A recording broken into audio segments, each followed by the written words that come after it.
biqiltuu margi tolee gammachuu halaalii jila diin islaamaa hiriyoota qaqqaalii aadamii sumayyaa yaa rabbi milkiidhaan dabaalii bismillaahi jedheen dubbii eegaladhaa maqaa rabbii kiyyaatiin bantuu taasifadha maqaa isaa dhaquu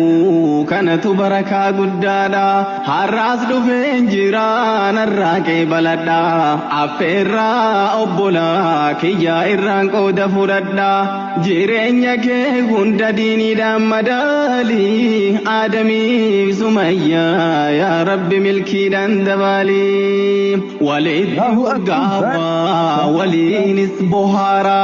mul'adhaa walgahaa biyya addunyaarraa ilmaan heddummeessaa dhiiraa fi shamaraa miseensa islaamaa faffacaasaa horaa nama diiniif yaaduu gargaar yaa jaliilii aadamiif sumayyaa yaa rabbi milkiidhaan dabaalii biqiltuu margi tolee gammachuu halaalii jila diin islaamaa hiriyoota qaqqaalii aadamiif sumayyaa yaa rabbi milkiidhaan dabaalii baga gammaddanii isin caruustonni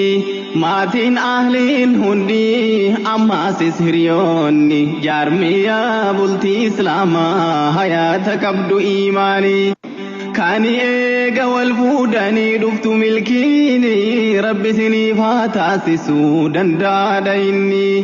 isiniif haa kennu jireenya halaalii aadamiif sumayyaa rabbi milkiidhaan dabaalii yaa gammachuu addaa walqixa islaamummaa kan tolchee miidhaysuu jiru ilma namaa markaza barumsaa gamtaa fi tokkummaa